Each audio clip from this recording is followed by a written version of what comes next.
Hi, everybody, and welcome to Studying to Master with me, Alicia Dianne. I kind of had to reload it, so I have to put my camera to figure a little bit better. There we go. I just wanted to make sure that the sound worked because it wasn't showing up before, but I think we're all good now. So I'm going to go ahead and jump ahead into our Photoshop window and see some of the drawings that I have prepared for us, some of Freddie Moore. His work, he was an amazing artist for Walt Disney Studios. He was actually one of the first animation directors for Disney Studios before that was even a title. So he's a really cool guy. If you've ever read the book, it's called The Illusion of Life. There's a little mini biography about his time there at Disney Studios. And so I know you can't see anything now, but we're going to pull those up now. I'm just going to resize them. I brought them all in, but I still need to do a little bit of resizing, so that will be fine. I'm going to take these up, but he was really well known for his pinup girls. He did a lot of these, even for the other animators that worked in the studio. So he was very well known for that. He did the Centaurettes in Fantasia, and he brought a lot of the elegance to Snow White. So he's really attributed to bringing a lot of really finesse and style to the females of the Disney characters. And let me see if I can resize this a little bit better. Here we go. And famously, you can look up like Fred Moore girls or Freddie Moore girls, and those will show up because he really did a nice job. And I believe he did the mermaids in the Peter Pan sequence when they were by the lagoon. Let's see. More, even a little bit more. Yeah, a little bit more than that. There we go. That's better. Spend some time on each of these to give us a good amount of time to go by.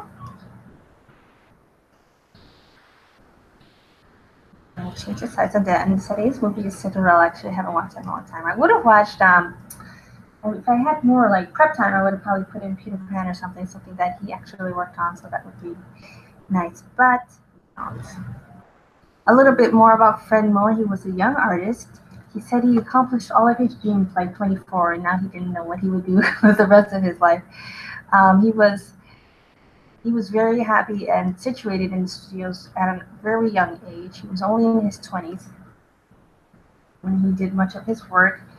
He worked on The Brave Little Tailor, and you may or may not know this also, but he is actually attributed to the redesign of Mickey Mouse, from the really circular, just circle body that he used to have in the 20s to the pear-shaped body that he is well known for now, and adding the cheeks and adding really much more of a movement, which is really interesting because Fred Moore didn't have a whole lot of training. Actually, pretty much all of his training came from right there at Walt Disney Studios. So that is a pretty great accomplishment. A lot of the other artists didn't know how he got it so well, but he just had a really natural way of making a charming and charismatic drawing. So that's really cool. And let's see, a little bit. There we go. And our last one, I'm not going to resize yet because that one is a little bit of a surprise. So we're going to start with this pose. And if you'd like to draw along with me, you are more than welcome to. Just go ahead and grab a pencil or pen and just start sketching. Just start sketching. We're going to do, actually, let's do a couple of these just to warm up. I didn't do any sketching yet today, so I'd like to do just a few sketches to warm up. So we'll do some quick ones of these. How about we do this pose for 2 minutes, and we'll do it 3 times for 2 minutes. Let's see how that comes out. I think we can do these a little bit faster because we're used to these by now, right? This is more along the lines of figure drawing. Even though this is like a more of a caricaturized animation style pinup, but it still has everything that we need from figure drawing. So we're going to try and go ahead and incorporate that. And I think, what color? I usually use a red drawing, but I don't know if want to use red. Maybe I want to use a pretty more, what's a complementary to red? It would be green, but I don't want to be green either. Maybe I'll use a nice red orange. Maybe I'll use that. Maybe a little bit, maybe a little bit more red, so use something like that. And I'm going to time us. So it's going to grab the clock. So I'm going to get a timer. We're going to go now starting with some 2-minute poses. So, fingers all right?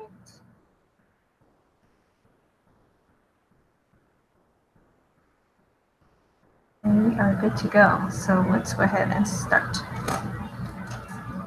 I'm going to still start with the body because it's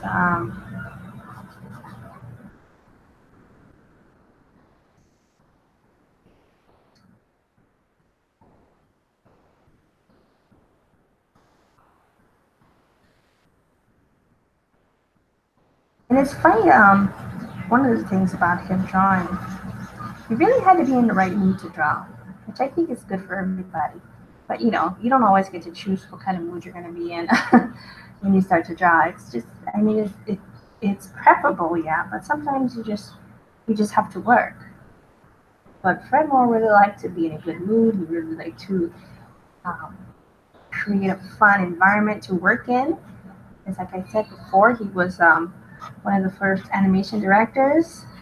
So whenever he was supervising other people, he wanted to really not tell people what to do. He really didn't want to do that. He would say he didn't want to go into another guy's, work desk and tell him what to do. It was more of he wanted to help in any way that he could. He really has a charming personality, which I really admired personally when I was reading about him. So that might be something that, I mean, it just goes to show there's so much more to learn about these guys.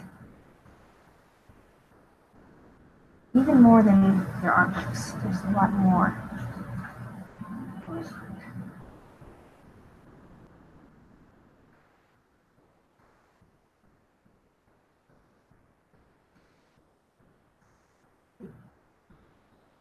And get everything in the picture. So I'll do the quick sketches and then we'll do a longer pose.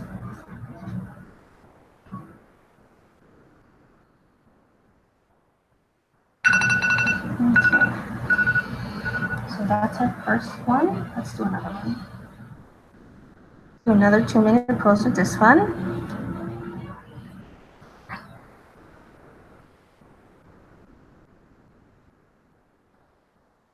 He really had a good eye for, I think, really getting that golden mean. And if you are not familiar with that, you might want to take the time to look it up. It's a really interesting theory about the ratio between two different aspects of a God, how do I put it into words? Let me think. How can I actually say it?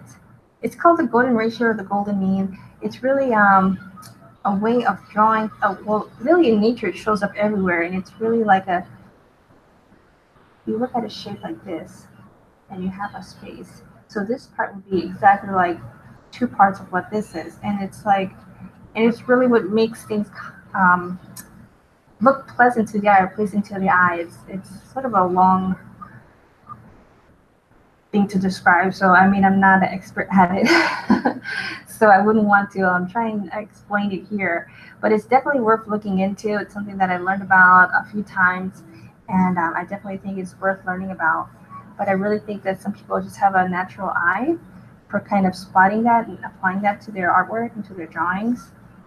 And if you can get used to that or get used to seeing it in nature just to practice your eye on it, it can really help. And I noticed it everywhere. It's really everywhere once you start to realize.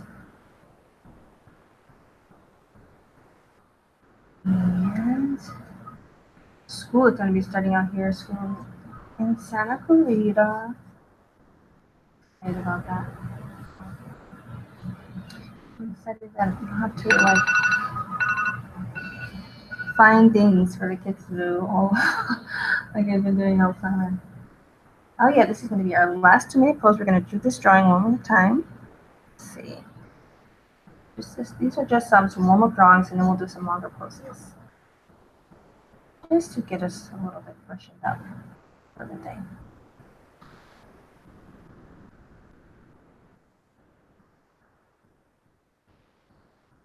Now, let's see what we can talk about. I came in here kind of like, I was a little reviewing my notes, and I was just looking over that book, Illusion of Life, and I wanted to like bring you guys of all these facts and stuff about Fernmore, because I read about him a few weeks ago, and it was really interesting, but God, I wanted to brush up on what I learned, but I feel like that might make me feel a little bit really anxious, so I don't want to overdo it on like I don't want to overdo it on like just like calling out facts and you know all this. It's really interesting. It's really cool. But I'll let you read about it on your own if you have the book or if you'd like to get it at some point. I know it's on Amazon. It's a lot cheaper now than when I got it. I can say that at least. But I think it'll be more helpful for me to just talk about other things for now. Questions, because I don't want it to be like overly, you know, backdropping. It's not really my style.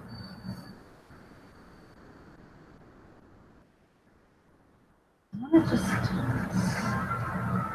slowly start to incorporate all of the other things that are happening.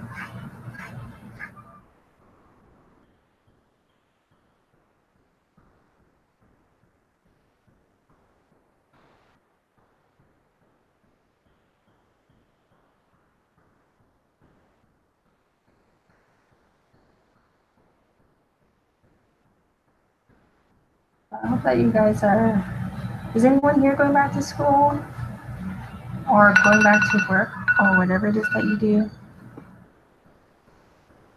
Going to score these.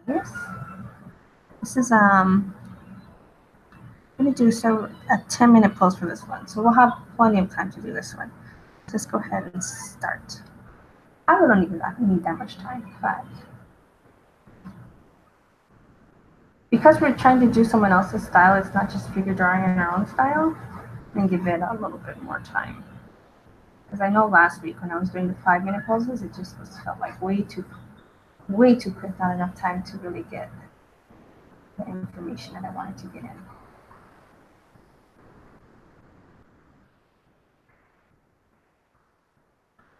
So let's see what else we've got here.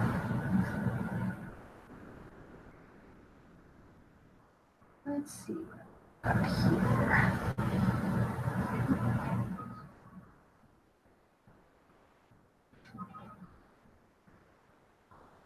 So let's see, what can I talk about? What do you guys like to talk about? How can I be more more helpful? You know, I was watching Aaron Blaise. He's an artist, famous Disney artist, and he's also a YouTuber. He has his like his son holding the camera and stuff, and like his son asking him questions. I know I'm not at that type of a stage yet, but for where I am, which is pretty far along, I still think I'd like to take questions. And I want to know more about what people really would like to hear. Like, what would be most helpful for me to discuss. If you have any questions about like career planning or working on your own projects, those are the types of things. I think we all come in with our own different experiences, and just that's how we can be the most helpful. Just by bringing in our own experiences, not by trying too hard to sort of fit into what the experiences of everyone else is. Because you know, my experience is not the same as Aaron Blaise, and Aaron Blaise is not the same as maybe like Steven Silver or Will Terrell or you know Proco or any of these other artists who are here on YouTube. Everyone comes in with their own experiences and their own outlook. So there are things that he can tell you that I definitely can't tell you. And there are things that I can tell you that he definitely can't tell you either. So just kind of trying to be open-minded in that sense. Because I can tell you things about where I've been and with freelancing. And actually, I'm really not a fan of freelancing. A lot of people make it for a living. I would rather just try and tough it out and work on my own projects, or I do in-house, or I either grow my studio. It's like either one or the other. So if you're interested in any of those things, you can drop floor plan, but I kind of want to throw it in here a little bit just to help me to figure this out. Let's see. Start with a darker. Right? So let me know how I can be most helpful to you.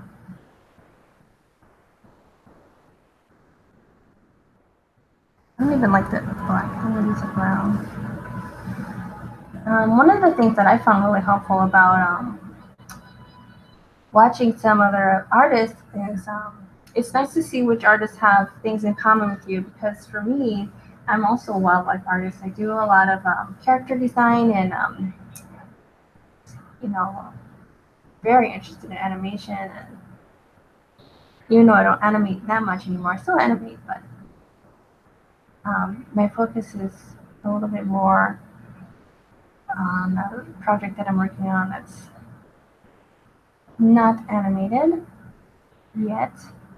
I'm learning it too. Do you guys ever wonder, like, if you should animate something? I kind of feel like leave it open for down the line. Right now, I'm making it as a graphic novel. So, will it be animated in the future? I don't know. Maybe.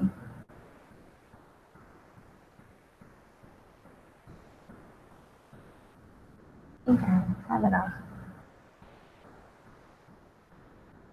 and figure out that look that he's giving the girl. A lot more. It's much more flirtatious than I originally. I'm gonna try and bring those eyes down a little bit more.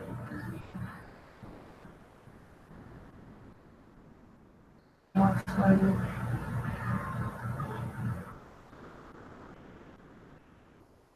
Even with the nose, it's a lot more round than I drew it.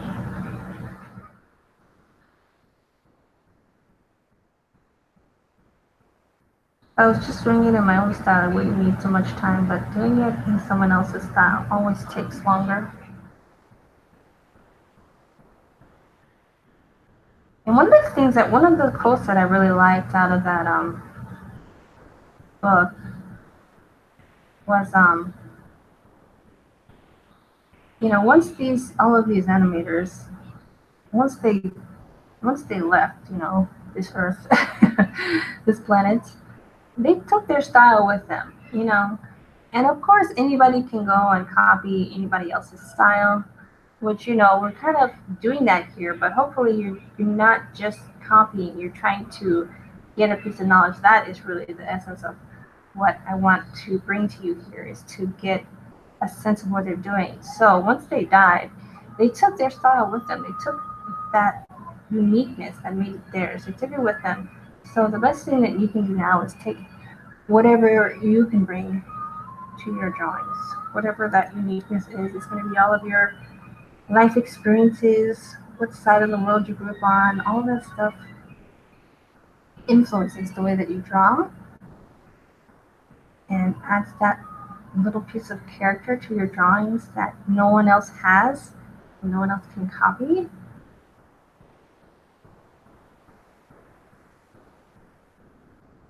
So I thought that was kind of a cool quote, because we don't want to have their style, we just want to learn from it.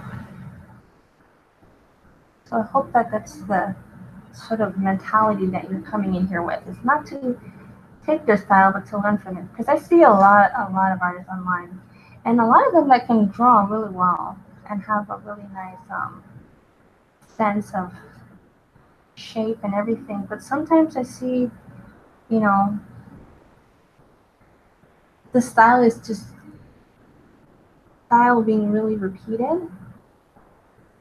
And I know that I've come into conflict with that myself, and like, seeing a style that I really like and maybe incorporating it more than I need to be.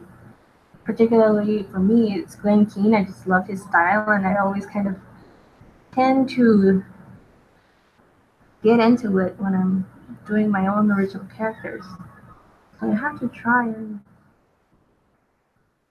not make work that's just like his, but just do it in my own way.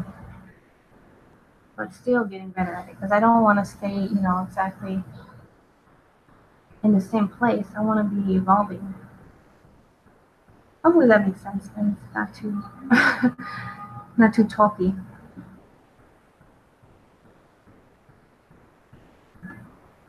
But it was weird. It was weird just now when I was starting to think about,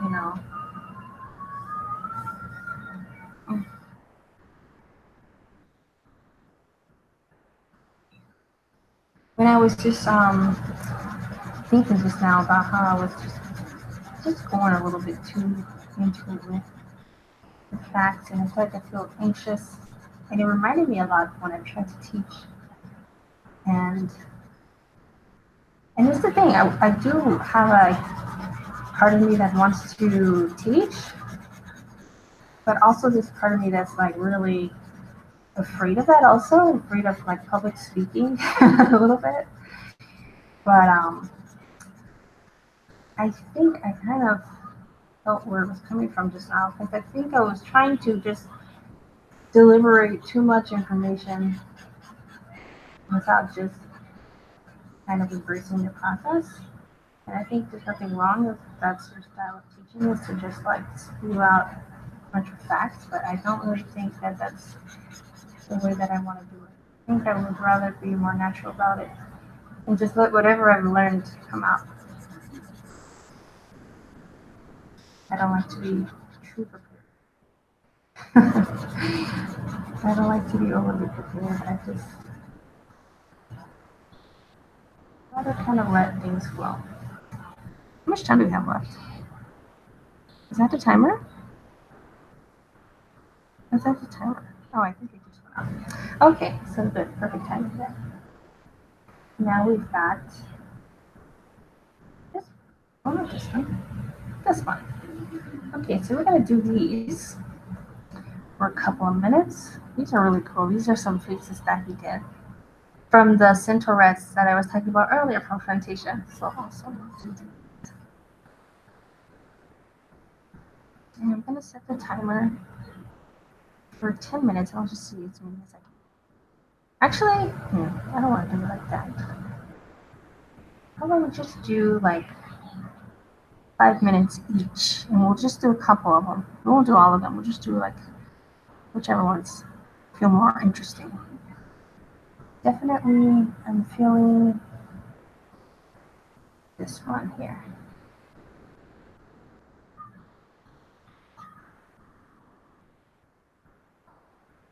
There's a really roundness to it too. We have like a really roundness to the faces, I noticed.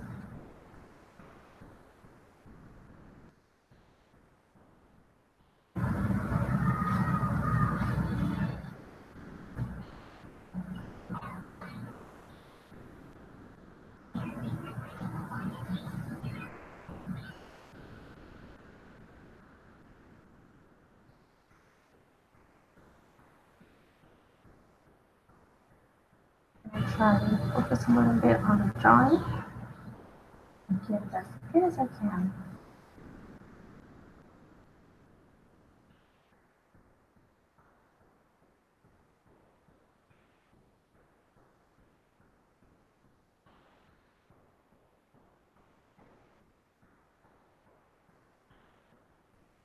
Let's see. What can I bring up? Anyone ask any questions? No questions? Okay, let's go ahead and do, I want to do a little bit of the line over top.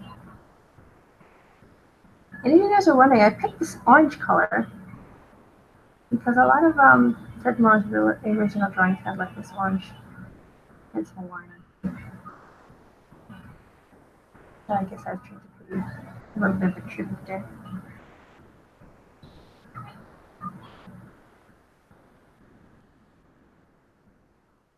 Okay. Let's see how much of the likeness I can get. Hopefully a decent amount. I'm trying to see the ratios that he's using.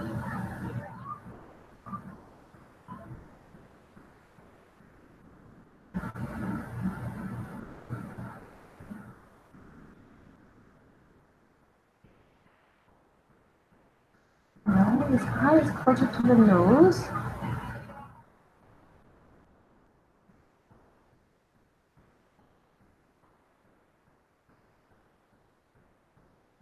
It's the eye goes up on this cheek.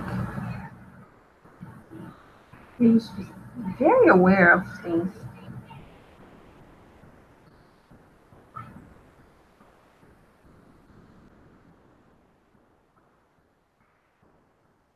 Let's see, little tiny eyebrow. Oops. I didn't realize how tiny the eyebrow was at first.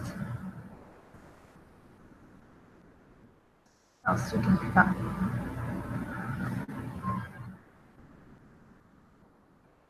Let's see.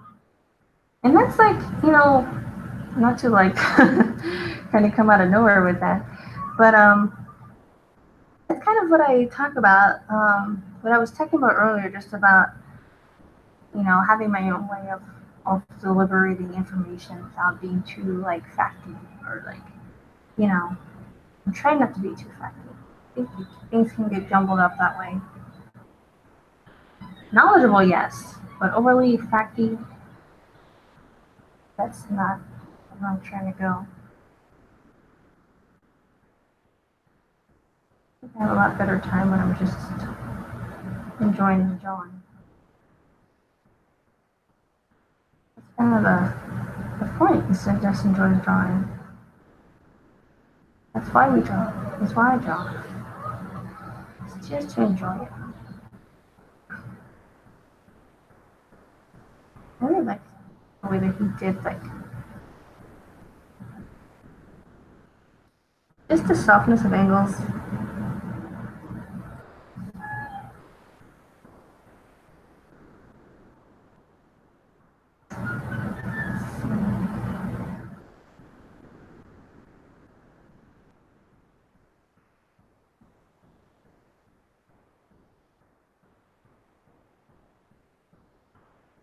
This is supposed to be some sort of a bang. Do it very good justice. Know how much I can fix it, but let's see.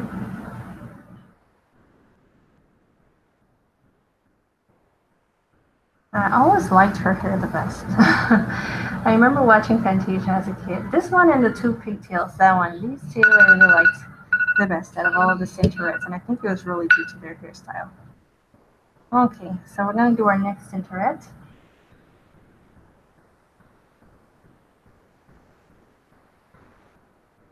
It kind of upsets me that I can't do her bang that well.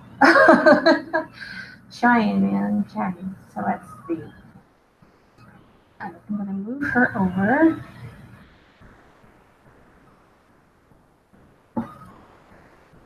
See if I can move this part over.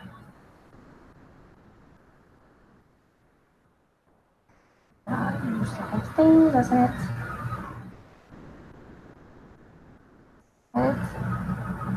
Cut. Try and move it over. I have to separate the rough drawing from the line. I'm still going to try and line it back somehow.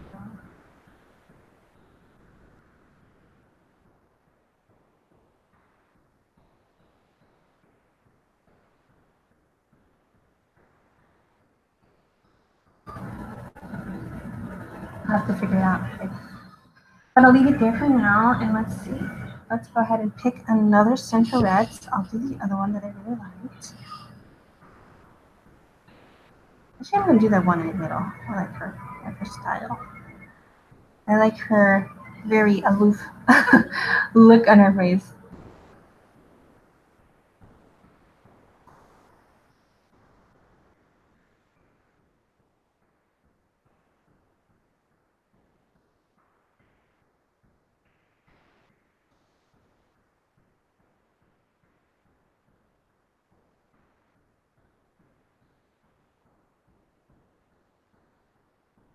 So let's see.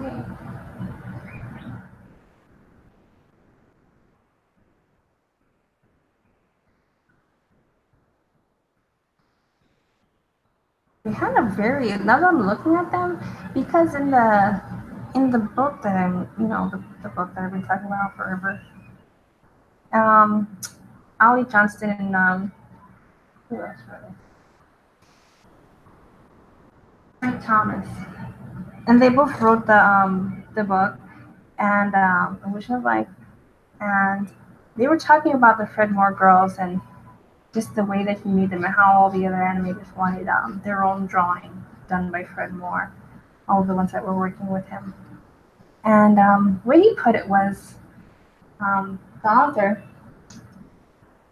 was that they were innocent yet sexy. And I get that. I see that. I'm trying to figure out, that look, because it's like the head shape is almost like a child in a sense, which is a little bit eerie.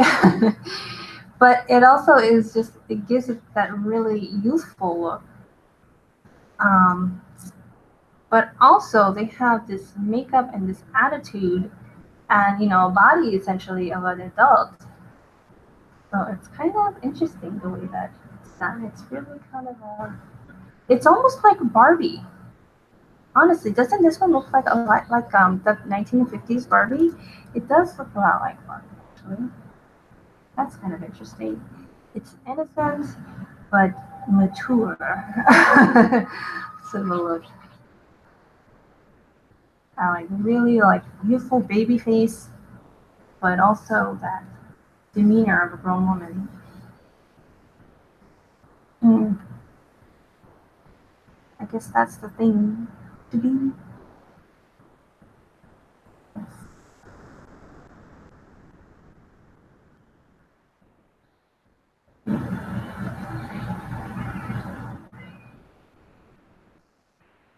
Let me think.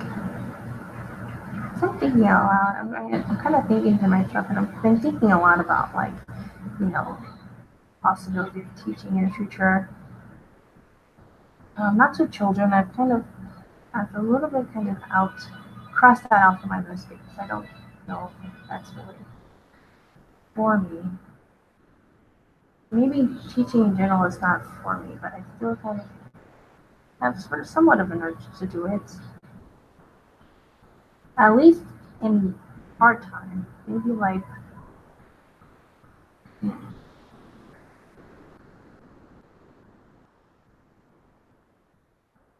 we have to think about these angles. They really make you think.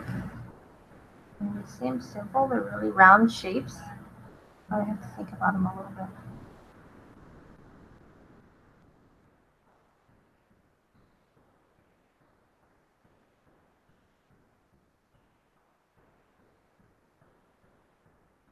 I'm watching this scene in Cinderella where her stepsisters just tear into her, and I remember I had to watch this scene in my writing class when I was studying animation, and like my professor pointed out, what I hadn't noticed was how the scene, the backdrop, just gradually turns more and more red as the girls are ripping apart Cinderella's dress. It was kind of a creepy insight. Like the anger of them, it just grows, and you can actually see it. That's kind of cool.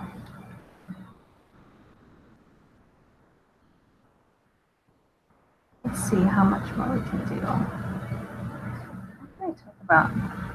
I'm at a loss for words today. Forgive me. I'm not trying to be a dud. I just feel like I'm at a loss for words for some reason. I'm at a loss. Don't want to be at a loss. I need like some conversation starters. Maybe that's it. No way. Doesn't feel like long enough. I'm gonna finish. Maybe 5 minutes wasn't enough. I'm trying to do multiple of these. Okay.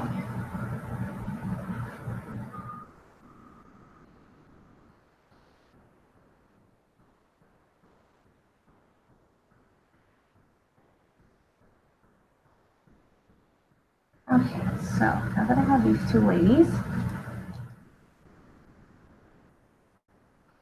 move these over. I'm gonna do one more of these. Let's just do one more of these center ladies.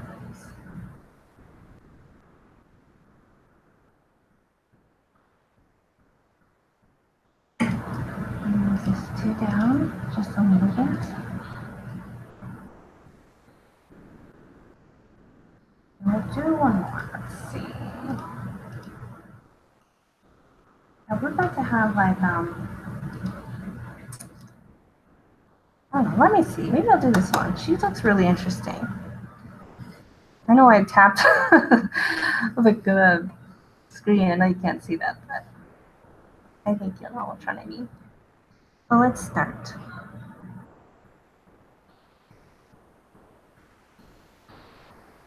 Let's see. Anything that what's been on my mind lately? I don't know. I had a hard week last week. I don't know. I was just like feeling weird. I think. But I think I'm a lot better today. Try and get some of these angles in. They have look at that pouty lip. She has got such a pouty lip. Really far apart eyes. Another thing I notice. Trying to pick up on whatever I can in here.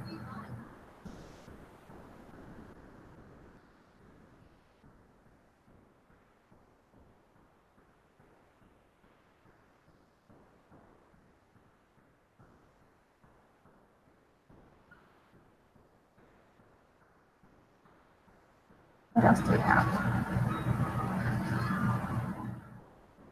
It really looks like God, her head is huge. Her head is like a big lollipop. It goes, look how far up it goes. It goes huge. Huge head. That's one thing I didn't notice before. The top part is just massively bigger than the bottom. It has those heavy eyelids.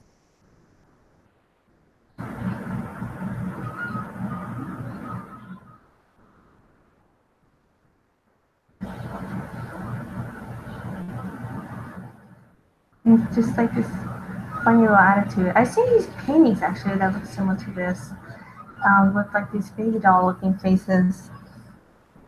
I really like that style. I might have to use it or incorporate it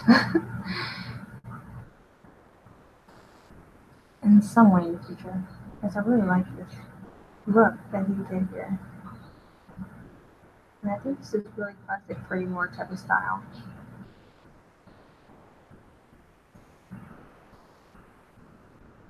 But learning all these different styles and just trying to, we did Glen Keane, we did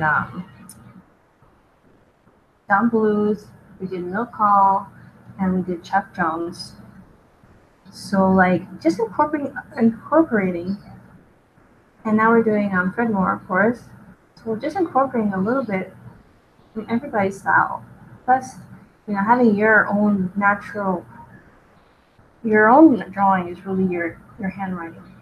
In essence, it's your handwriting, and it might not seem that way, but it's just the way that your hand naturally moves, and the way that you curl things, and the way that you do circles. I mean, so finding your style is kind of, you know, called um,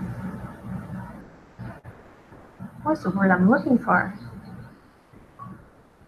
Arbitrarious, you know, I don't know the word that I'm trying to figure out, but it kind of doesn't make sense to try and find it because the essence of your style is going to be your handwriting, and just going to go through, and that's why we're doing these is to learn from other artists and what they're doing, and you can just try to incorporate little bits and pieces of whatever they were doing into what you're doing, and that combined with your own natural writing and style of holding a pencil or a pen in your hand.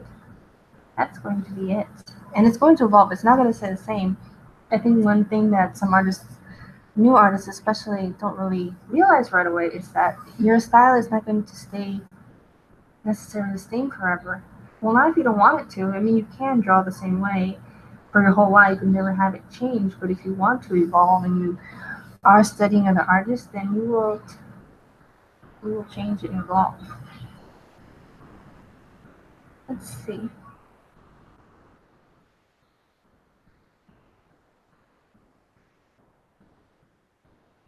Let's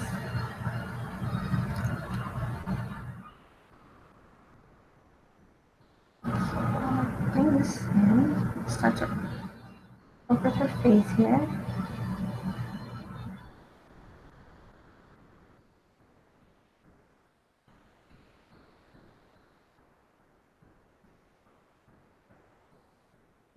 It's a little bit thinner than I originally drew it. Incorporate that. I'm not sure you're done. So keep moving.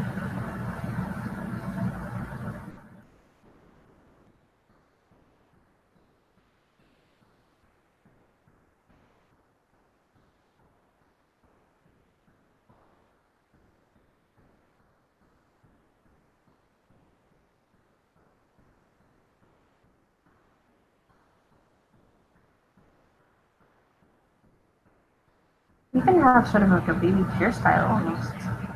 So not just incorporating the baby face, but like the baby type of a hairstyle seems like.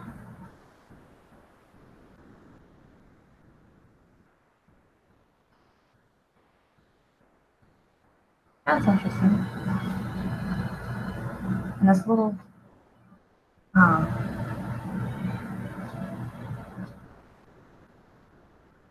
Cinnabon on top of her head.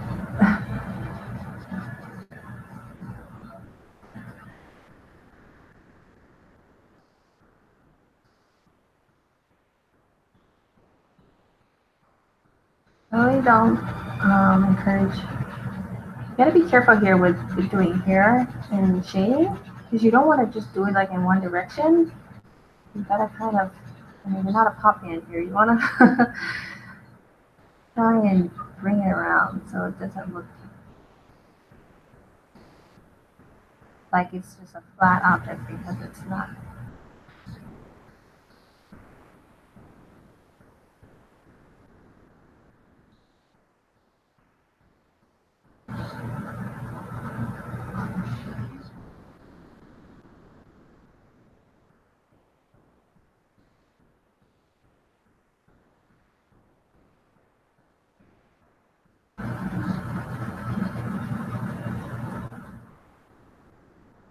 Okay, I'm gonna move on. I know the timer already went on. So let's go ahead and move on. Okay. Alright, so we did 3 of the girls and Tourette's. So let's keep moving. Alright, so we're moving on to this one. We're gonna do this one for 10 minutes. So I know this one is a little bit, let me see if I can change the brightness because that one is really dark.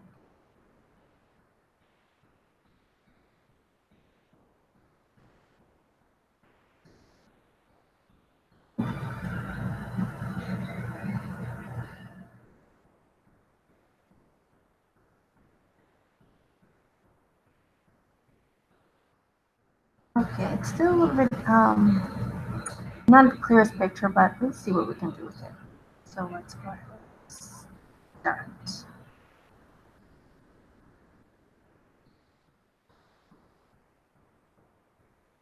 Let's see if I can actually create line of action here.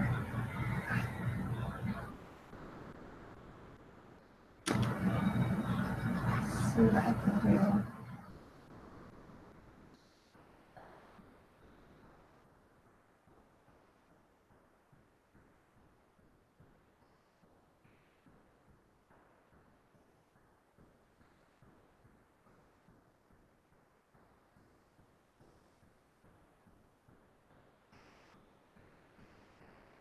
Speed that up a little bit.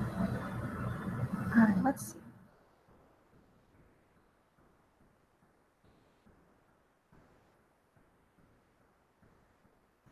I'll try and get as much of the information over here as I can before I really want to start. Let's see.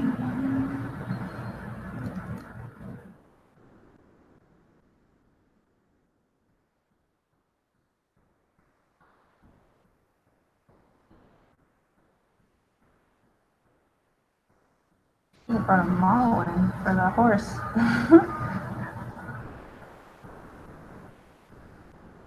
Right. It always feels like approaching a blackboard, and like when I'm doing these, it feels like approaching a blackboard and just trying to solve the equation of whatever it is going on. Because it does feel a lot like that.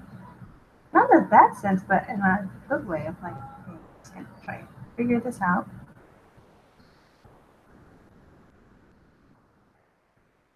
I know it look like it makes sense automatically, but I'm just trying to bring myself through it a little bit into whatever this means.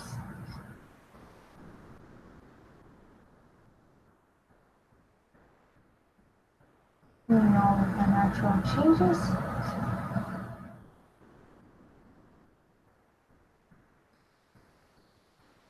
Gosh, I haven't seen Fantasia in a long time. That would be a good one to see. It's been years. Not too many years, not like since I was a kid or anything, but it's been several years since I've seen Fantasia. I want to say at least 5 or 7. It's a really good movie. Maybe not even that long, maybe 5 years. It's been a long time. I want to angle the head back a little bit more too. I want to make it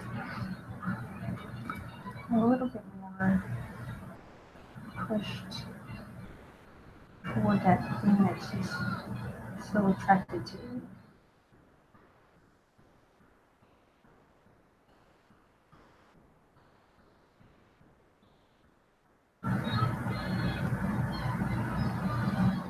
Let's see. The hair is just kind of going in this direction. And then the ponytail, let's see. That's kind of the essence of where I want to start to take things with this drawing, and I want to just add a little bit more information before I start to go over it again. Let's see what I was thinking about. Get more of this underbelly.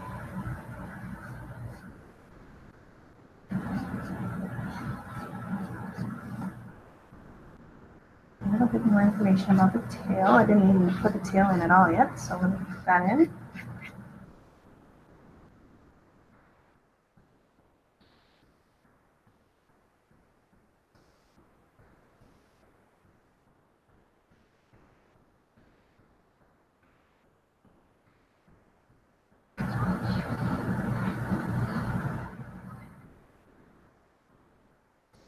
Alright, so now I'm going to go in and I'm going to start to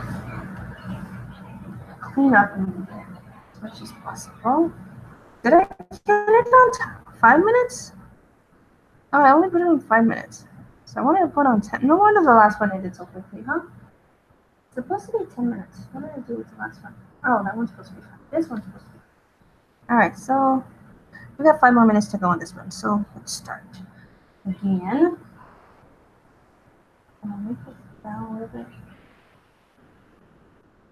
Down just a little so I can start to clean up again. let's see. Let's see what we can figure out from this drawing. I'm gonna clean up.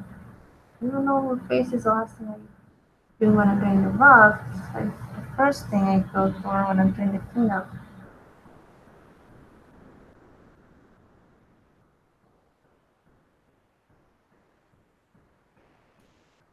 Let's see. Their nose too big.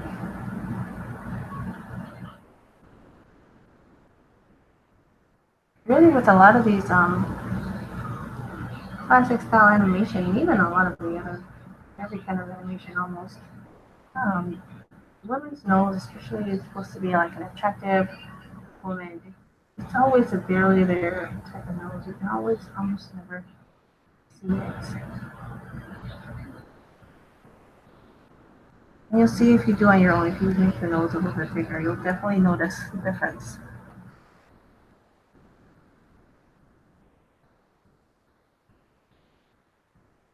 I think I even want to take it in a little more actually. If I can. A little bit more. So I can really see this face a little bit better.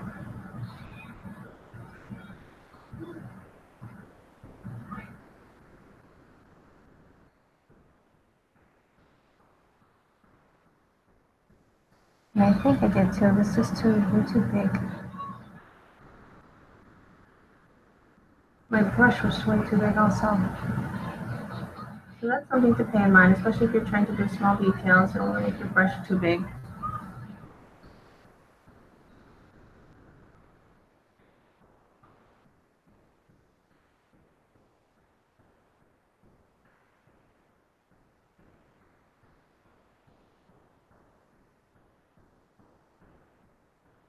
And I'm just gonna keep on going. It's hard for me to talk in I was saying before, I need someone to ask me questions while I'm doing this. It's hard to talk and be a focused drawing at the same time. Sometimes.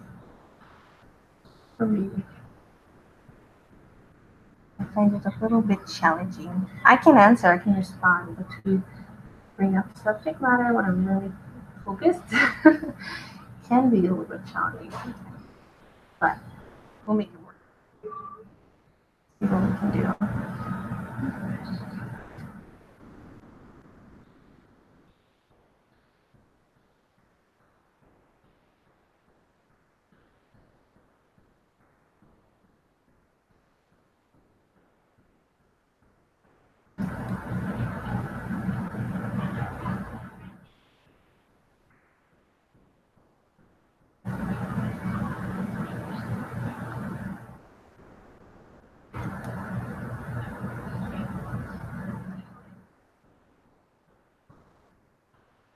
And let's see.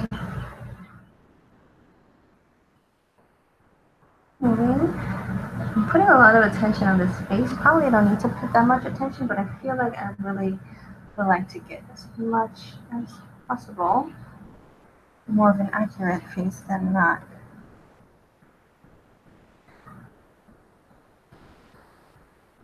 I really want to get that essence of that really plastic beauty that he's going for.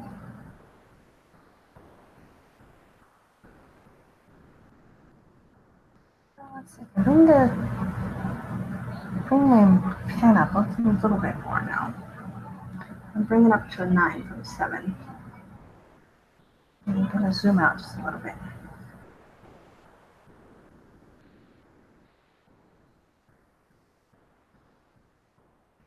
Just hit the fit screen just now. So let's see where we can go now.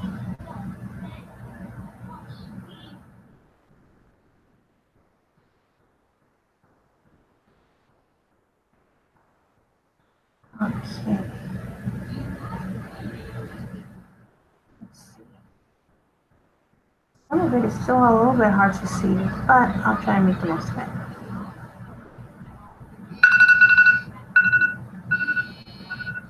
And we're going to do more of this drawing. I think we'll do this drawing a little bit longer. I would really like to get some more. Or maybe I should just call it a day and move on like I'm supposed to. It's so hard to. I just want to keep drawing it.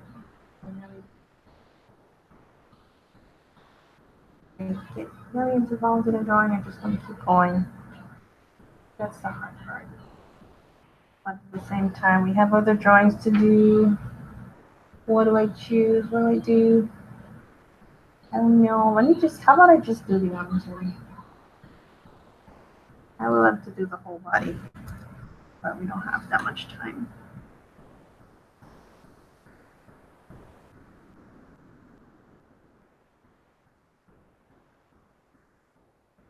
Maybe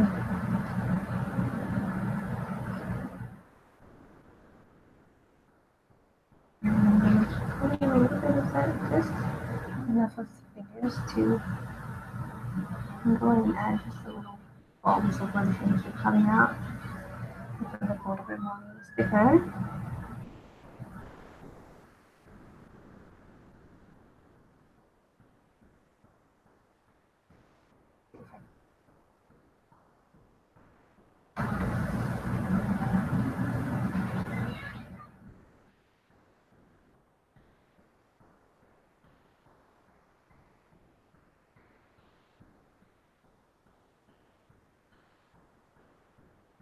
I remember this part of the scene. I'm watching the sad part of Cinderella when she gets locked in her room. So sad.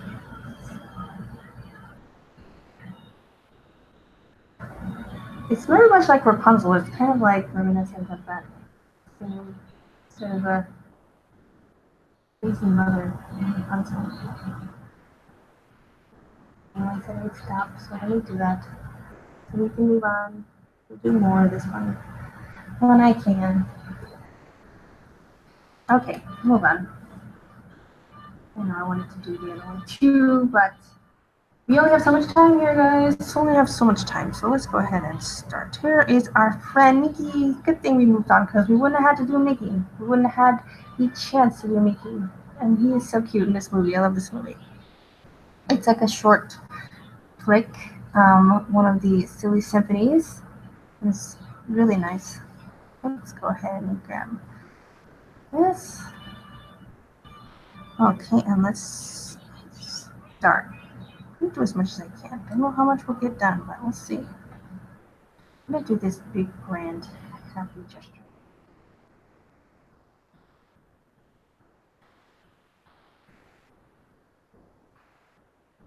Big pear body.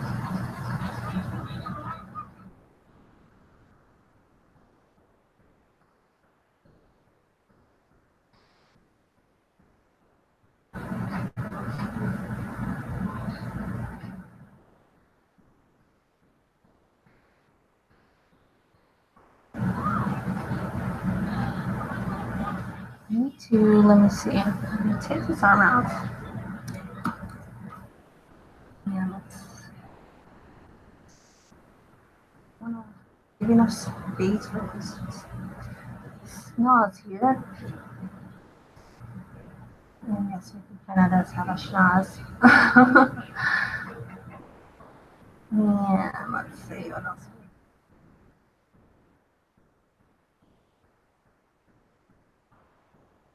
Sort of a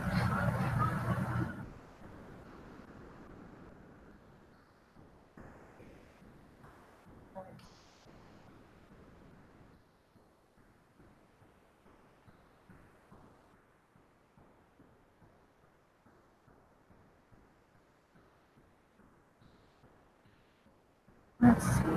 Bring this up.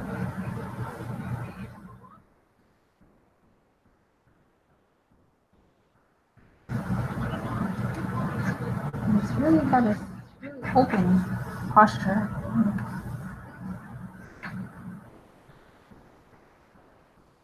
Try and stay true to that. Bit of a step out chest. I'm pretty sure it's God, when did he pose like this? I just keep remembering that one part of this film when he got that big kiss from Minnie Mouse. he said he wouldn't fight the giant for anything. The only reason why he came to the king's palace is because he misheard something, or you know, because he's a tailor. He's not a slaying the dragon. He's not a knight, in shining armor. But they wanted somebody to kill this giant or whatever, and so he wouldn't do it for any amount of money. But when Minnie gave him a kiss, and the king said, you also get the hand of the princess, and he said, "I'll do it," and just reminds me of that. I can do the voice. He's like, "I'll do it." I can't do Mickey's voice. A lot of people can. Can anyone here do Mickey's voice? Oh yeah, they have his ear. I was wondering what that circle thing was. It was just his ear, but he just drew it all the way through. Right. All the way through, so you can really see where it's coming from. Draw through your shapes is what a lot of instructors say, and I think that's excellent advice. You got to draw through. You got to know how to get through one side to the other, even if it's not going to show. You still want to be able to show everything like it is. Got to take this eraser and bring in some different things. Bring out more here. Just bring out more here. I think his head is too small. Just eyeballing it now, and I'm just seeing where I need to make changes. Head is too small, so let's bring that up. Not just one. Still, his head is there is definitely a formula, and I remember them talking about this when I went to Disney TV, just to because I was offered a tour there and I didn't turn it down, so I went to Disney TV, and when you get offered a tour to Disney TV, you don't turn it down. His head is his body is like two of his head or something like that. Yeah, Mickey is like 3 heads long, 3 heads tall, or something like that. Some kind of ratio. And that seems a little bit more better. More better is not a word, but I still say it.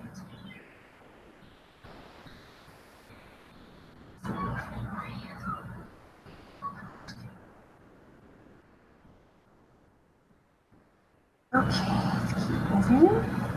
I love his little outfit too in this little film. It's so cute, I think. Trivia. Do you know who played the voice of Mickey Mouse, the original? I probably already mentioned this in 1 or 5 of my videos already. But do you know who did the original voice of Mickey Mouse? Enter your comment. I know that's silly, but it's some good trivia, I think. I think I just like that. I think I just like talking about yeah. I think that's my thing. Maybe I should just be a Disney game show host or something like that. Forget teaching, be a Disney game show host. That sucks. That's all I guess all I do is just do trivia. Wiggle his arm a little bit differently because I realized it's not where as much as the reference. Not that it has to be exactly like the reference, but I'm trying to like at least find best sort of angles I can to work with.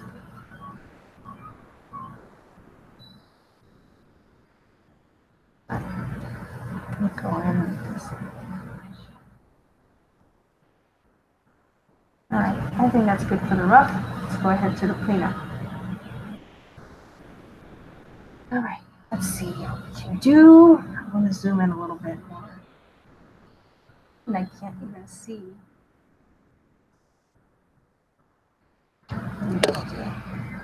Save this. I'm going to go in and do some cleanup.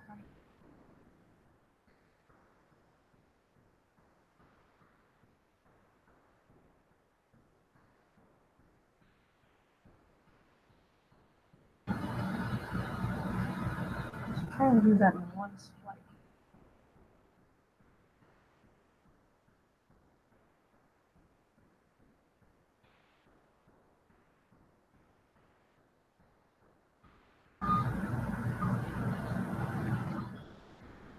Let's see what else we can do.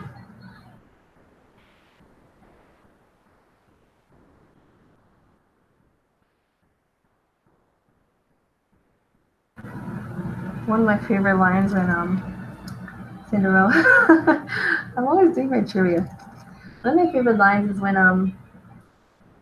what is he called? The King's Duke came and he was finished trying on all the slippers from the wicked stepsisters, and he was saying, you know, as he was about to leave, and Cinderella had just escaped from her tower and she was getting ready to come downstairs, and he didn't see her yet, but she was coming, and he was out the door, and he's like, "There are no more young women in this house, I hope," or something like that. And it's really funny one. I don't think I got that one right. Something like that. And I need to get my words right. Get my quotes right. Come on, Alicia, you know how to do these things. Okay. Let's see how else we can do this. And I'm gonna try and do as many like clean swoops as I can because Mickey Mouse is a lot of round shapes. It might seem obvious, but I mean, I think it's good to notice these sort of things. Not just his ears that are round, he has a whole lot of round shapes.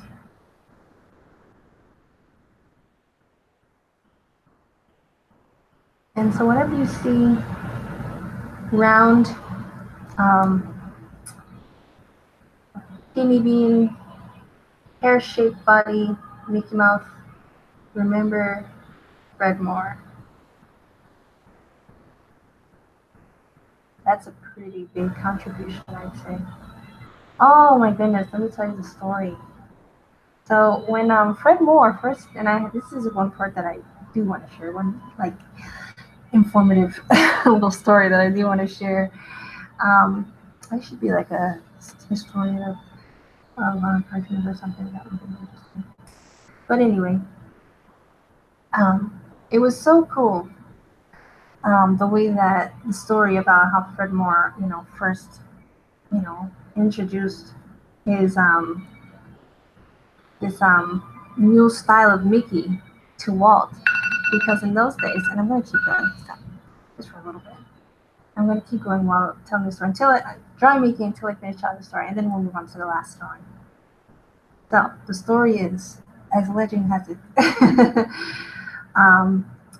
when Fred Moore wanted to introduce this new style that he had come up with for Mickey, he was too afraid to show it to Walt because he thought that Walt would just turn it down and say, "What the heck did you do to my mouse?" You know, he was really, really nervous about introducing it to Walt, so he didn't say anything to him. He just waited until they were going to do the pencil test, which was in those days it was called sweatboxing. That's a longer story that I need to get into, but anyway, they were going to do essentially a pencil test of the animation for the week or whatever. They were going to review Fred Moore's drawings, and he had incorporated this new style of Mickey and hadn't told Walt about it. So he was nervous and he was really anxious about it all week, and he didn't know how Walt was going to take it, if Walt was going to love it, if Walt was going to hate it. And so they got there, and they were doing the test, and he was just, you know, pretty much nail biting the whole time, just like really sweating and scared, you know. Because you know Walt was the big boss. He was the big boss of the studio, so he was really Fred Moore was really nervous to introduce this. And he wasn't easy to please. He was really imaginative and supportive, but he was not easy to please, and he would never really say that he liked something. He really was a harsh critic to all the animators, just to make them better. Really, he really wanted them to do the best work possible. So he made it a what is it called? Just sort of a thing to not over compliment anybody. He would just say, "Okay, that's good," or "We'll leave it like that," or "Do it like that." You know, he would never say, "Oh my God, that's amazing." He didn't compliment his artist that way, which is something to pick up on if you are trying to start a studio and you are managing other artists. Maybe that's something you can incorporate But anyway, that's neither here nor there. But anyway, so Fred Moore was really nervous about this, about Walt seeing the drawings, and so when Walt was finally reviewing the pencil test, and he saw Mickey enter the stage in this new body, he picked up on it immediately, and he was like, "Stop the tape!"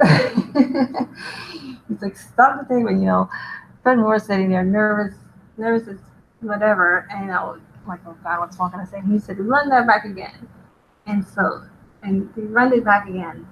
And Walt watched the whole thing very slowly and said nothing until the end. And he was like, "From now on, I want Mickey to be drawn like this." And it's I think it's a really cool story because it's kind of like the torture that, Fred Moore put himself through that he didn't have to because Walt ended up, loving it. But he didn't say, "I love it." He just said, "I want Mickey to be drawn like this from now on." And I just think that's a cool little story about Fred Moore you might want to know, and how Mickey came to be the way he is right now.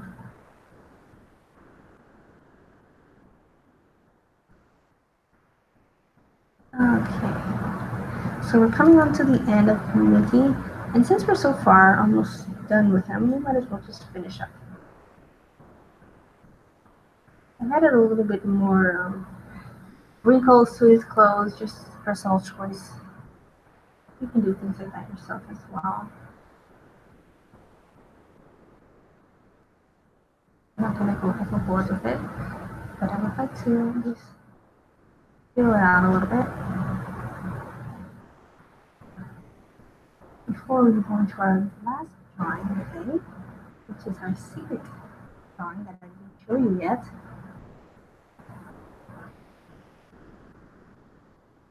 Okay.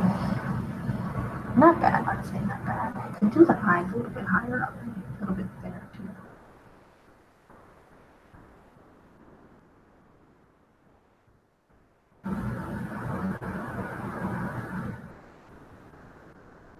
Try and notice. Continue always to look back at your reference and continue to notice the things that are different that you can improve. Okay, here's our Mickey. There is Mickey. There's moving. This is not our last drawing. Well, we won't do that one. Actually, did we do that one? I was going to show you my last and final secret drawing. This is one of my favorite shorts, though. It was my favorite as a kid.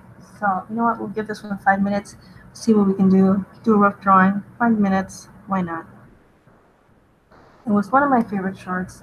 Fred Moore actually did a lot of the style with giving and I talked about this before with adding the almost like kids pajamas type of look to your characters to make them look soft or squishy, or if you're doing a little animal here, little ears, and he's almost got like a little pajamas on.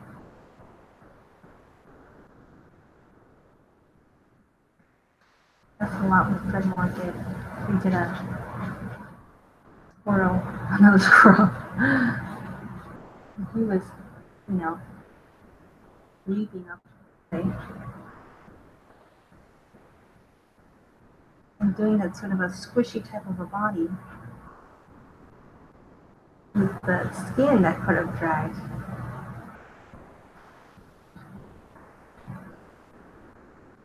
So, just saying. That's kind of what Fred Moore had in mind when he was doing these. And let's keep going.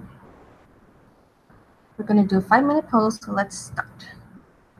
I'm actually going to look at, you can look at the bottom, but I'm going to look at, I like the top. It has, the top ones are actually what Fred Moore is doing. And let's see, I just want to,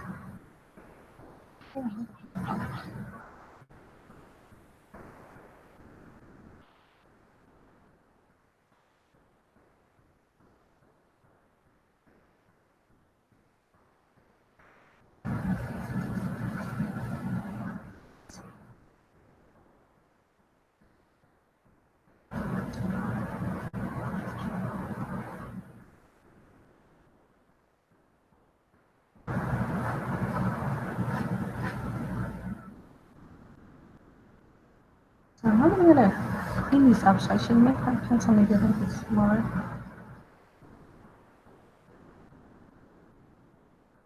Just wanna get barely the essence of each of these little things in there.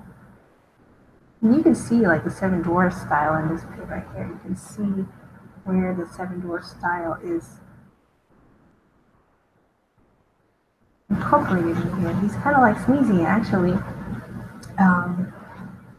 Not to go too much into it right now, but he also designed Sneezy and animated Sneezy.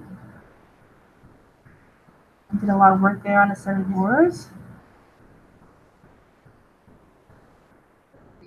A couple more pigs.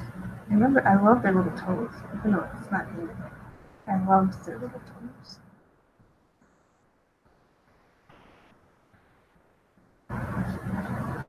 Just gonna find really quick one of these guys.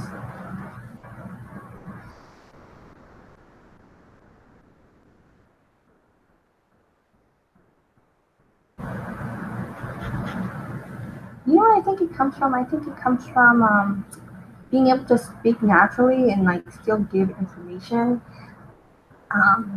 without being too teachy.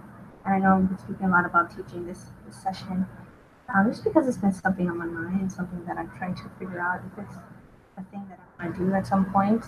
Um, I do think that one of the biggest differences is passion. Whenever I'm talking about something that I really feel passionate about and it doesn't feel like forced or anything, I can be really comfortable. But even if I'm talking about a subject that I'm passionate about, that I feel like I have to deliberate a bunch of information, that feels like too much pressure.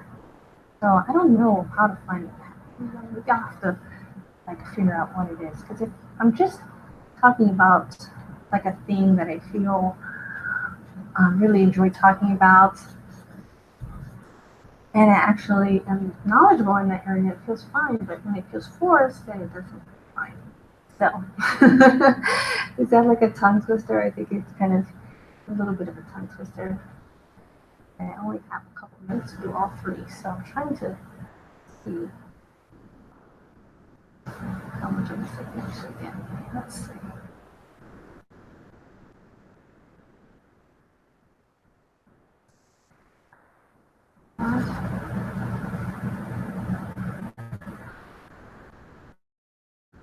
Yeah, this cheek is all wrong. Let's see. I want to delete this whole thing.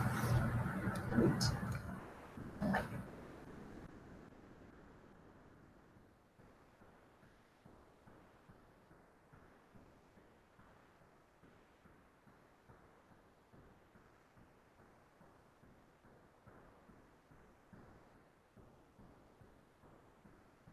It's a little bit better, but still a little bit weird that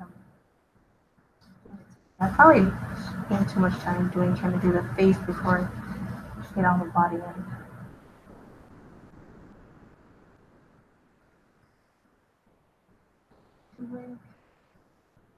I mean, yeah, I don't think my weekend is a little off, but when it's really off, it like really bugs me.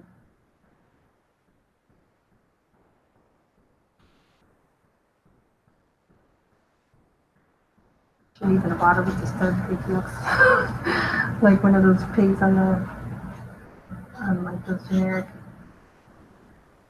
You ever see like those generic cartoons?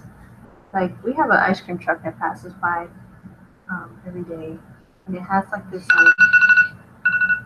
God, I hate this third pig. Sorry, it did not come out right. He's gotta go. He's just gotta go. And we get like 2 minutes to draw him decent, and not leave him defeated. He will not defeat me. No, won't let a pig defeat me. Let's go ahead. Start again.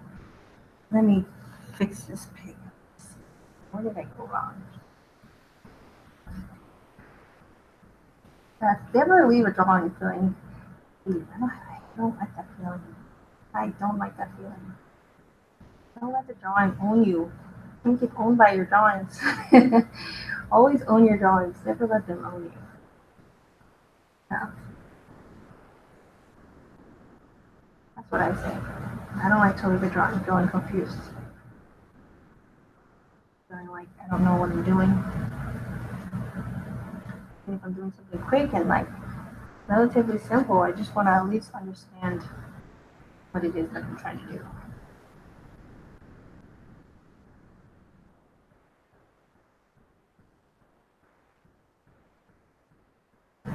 All right, it's starting to feel a little bit better. Doesn't feel like it's owning me anymore, at least. It was totally owning me the first round, but I had to take it out.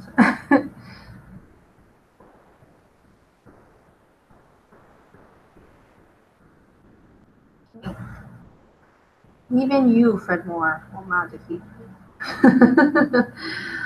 I will figure out your drawing. I will still look up to you, but I will have to figure out your drawing. I can't just be stumped. I won't be stumped so easily.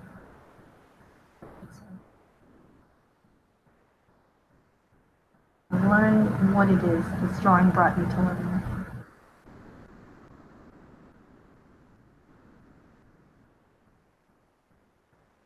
That angle of his face too, that's really confusing to me. Bring that down.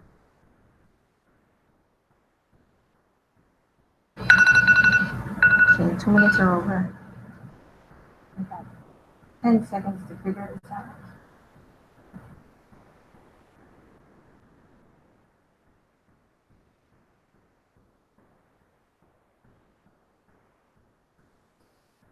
I made his head too small too, that's something I noticed. Head was way too small. Oh, that made a big mess. His head was really small initially. As his cap comes down. I see. I see what you're doing here. You tried to stump me, but I'm figuring it out. Ah, that makes sense. His hat was like confusing me, so I made his head too small. And that really took away from the drawing.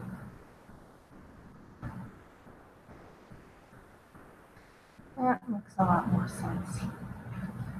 Still has a long way to go to clean this thing up to make it look like a generous drawing to Fred Moore, but I kind of dedicate these to the artists. I kind of just thank them for what they've given us. I kind of dedicate these drawings.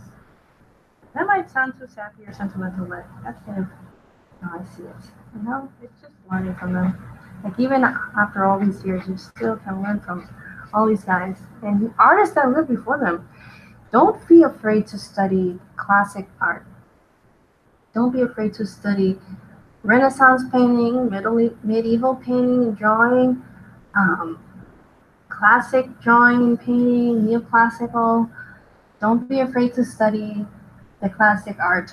I'm telling you guys, it will change everything you think. Doesn't matter what type of art you do, studying these types of art and learning even like ancient Chinese, Japanese drawings and art. It's so really beautiful and great to learn from. Study these things, guys. They really will help you. And our finale. Our finale is all 7. We're not going to get to do all 7 drawings, but do what you can and do your best. And that's all I can tell you. We're going to give this one, let's give it.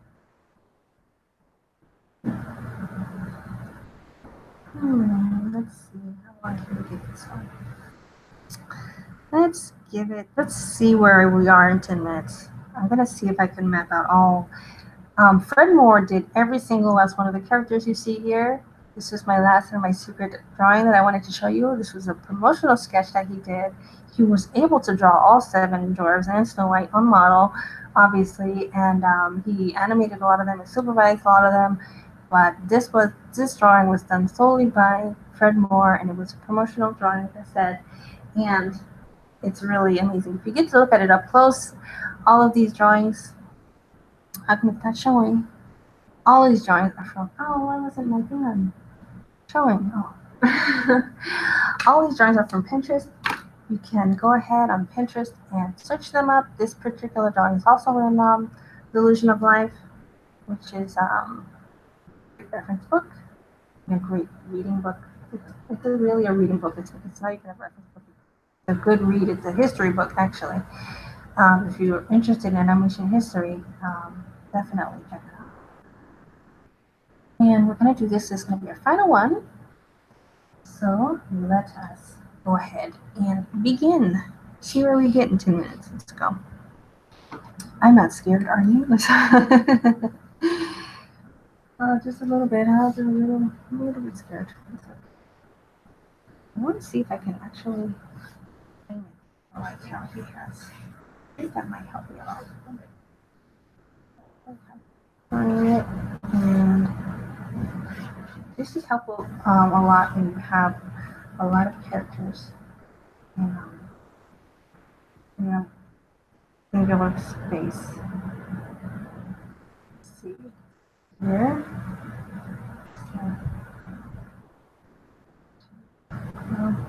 Here.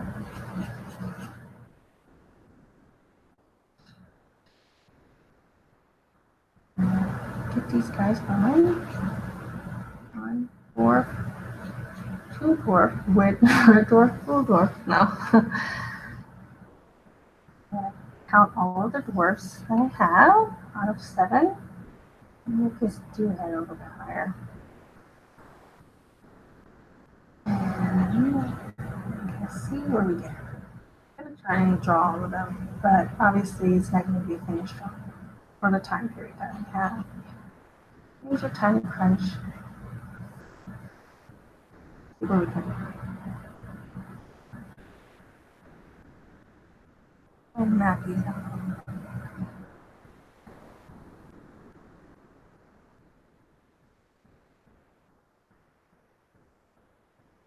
Now, who else we have? That duck.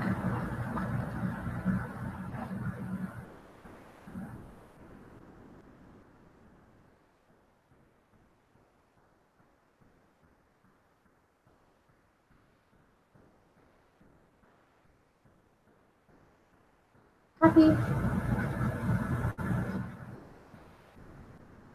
There's running out of space. And we've got Silly Green.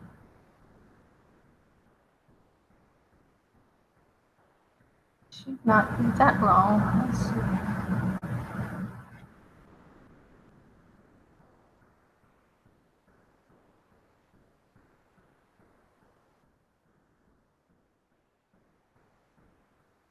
And it's a good way to kind of space things out too when you're trying to give it a little bit more space here.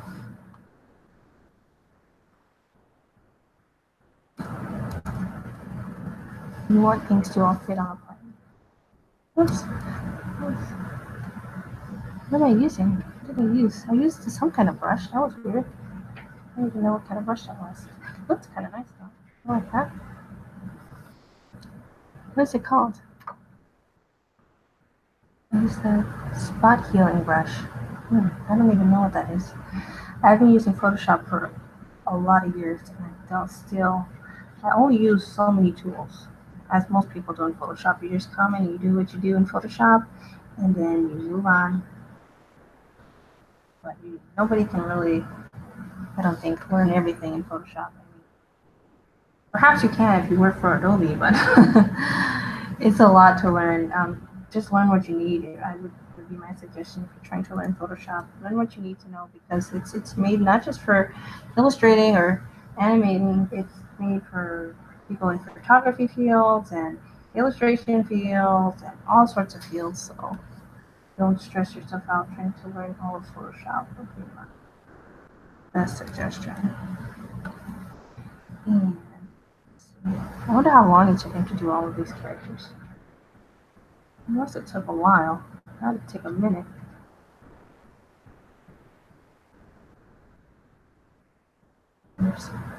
rabbit. I don't know if I'm going to get all the animals in. That's a little pushing it. But I'm going to incorporate them somehow.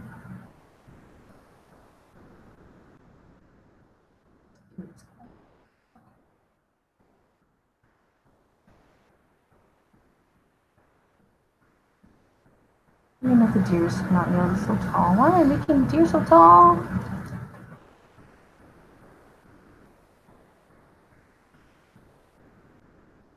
Maybe I need to make Snow White color.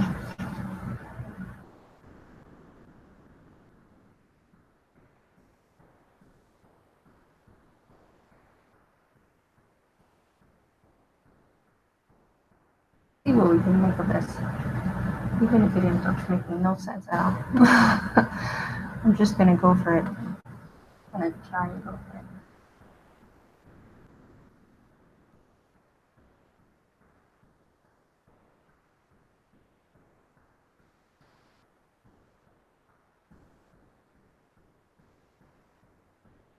As well as I know how.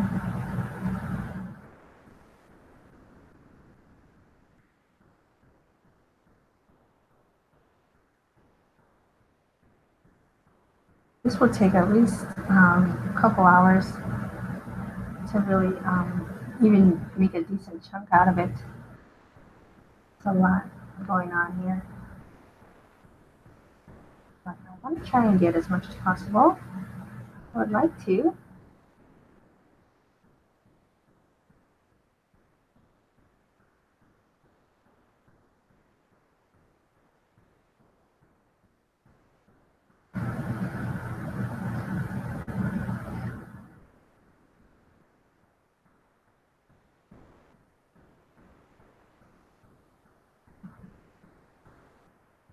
You know what? Actually, a lot of the really old animation from this era reminds me a lot of like the Sailor Jerry type of tattoos, especially like the women. It was a lot like the style of Sailor Jerry is a lot like this.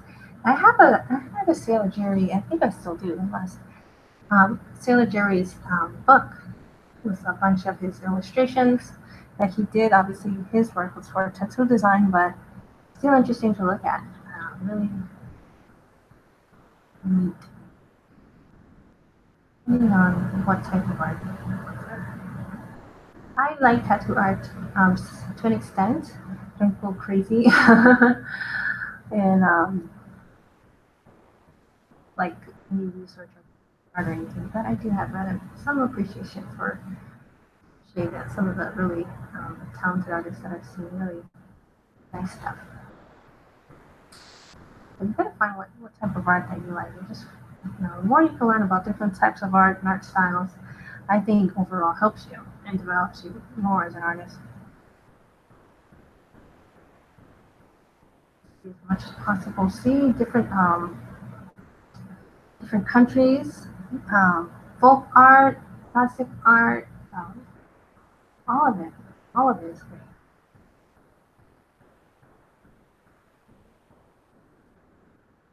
So let me know in the comments what type of art you like to look at, study or research or anything. Even if it's totally like even unrelated to animation at all. And art form that you really like.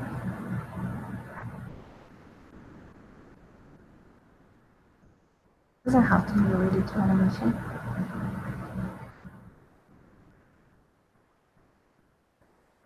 I mean, what do you think they had when animation first started? They had to reference something, and it wasn't animation because animation just started. So everybody's got to look at something. I always say, know your hero's hero. Who is your favorite artist, and who was their favorite artist? Then you're really gonna start to figure out. So who was your hero's hero? That's your homework for the week. If I was to give you such a thing, that would be it.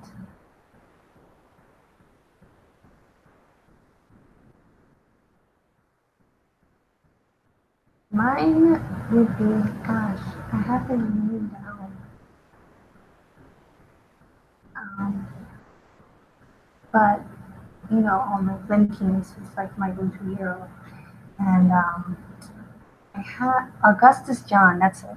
Augustus John is his favorite artist, and I looked up a bunch of Augustus John drawings, and he was really a classic style artist.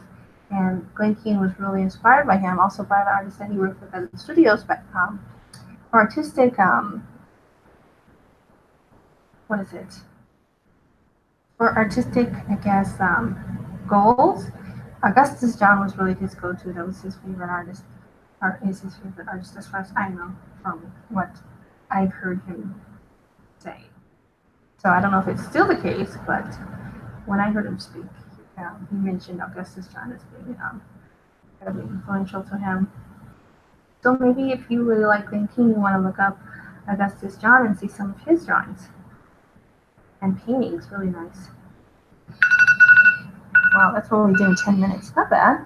We made a good mark. We can go for a little bit further. Let's see what we can do.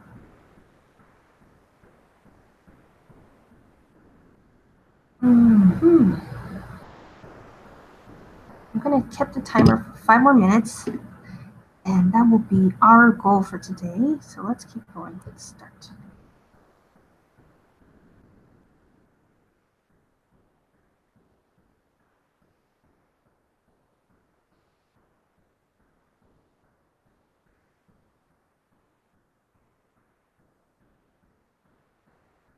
A little bit dramatic with the deer. I like the deer. I love animals, obviously. Animal drawing. Animals. Love animals.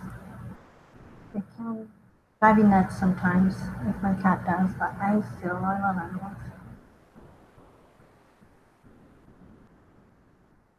Grumpy is very grumpy.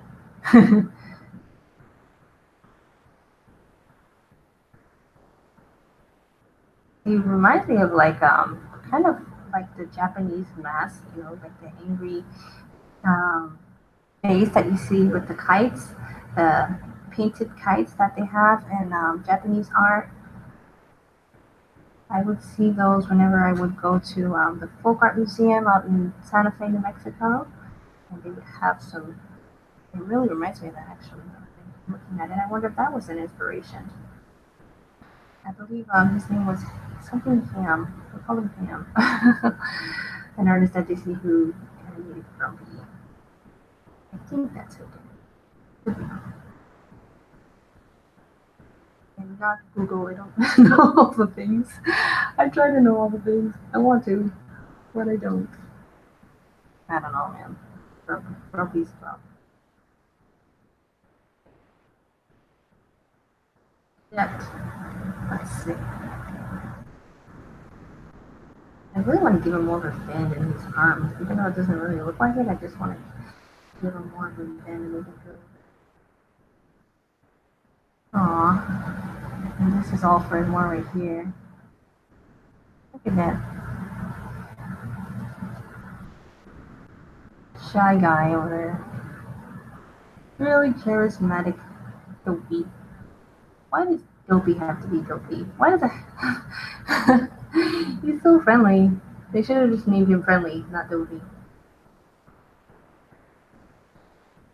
I don't remember him being that dopey. I haven't seen Snow White. No, honestly, Snow White is not a favorite of mine. I couldn't really get past her voice. I'll just say it. Her voice kind of bugged me, and it was just a little. It's just that. But the doors were done excellently, and actually, the whole film was done beautifully. I just really couldn't get past Snow White's. Yeah, it was too much for me. Too much for my millennial brain.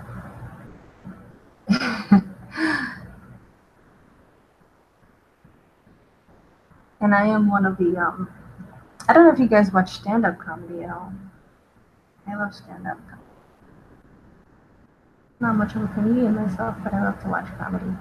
And there's this comedy on Netflix now called Elder Millennial, and I'm I'm right there with her. Instead of the Elder Millennial, right on the brink of not being, almost at the brink of Gen X, but I didn't make the cut for Gen X. Thankfully, I just barely made it in time to be millennial. I think I'm like a year over the born in '84.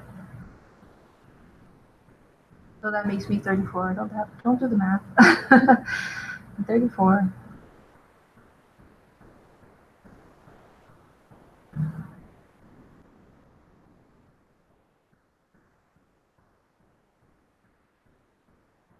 And oh, now I'm seeing how far, how far I did Dopey from where he was supposed to be.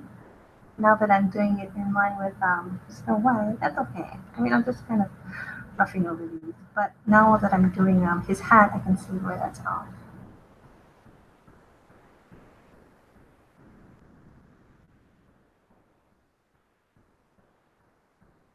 I made him way too big, actually. No wonder why I think some of that is skewed. I made Dopey way too big. I'll try and fit him in somehow.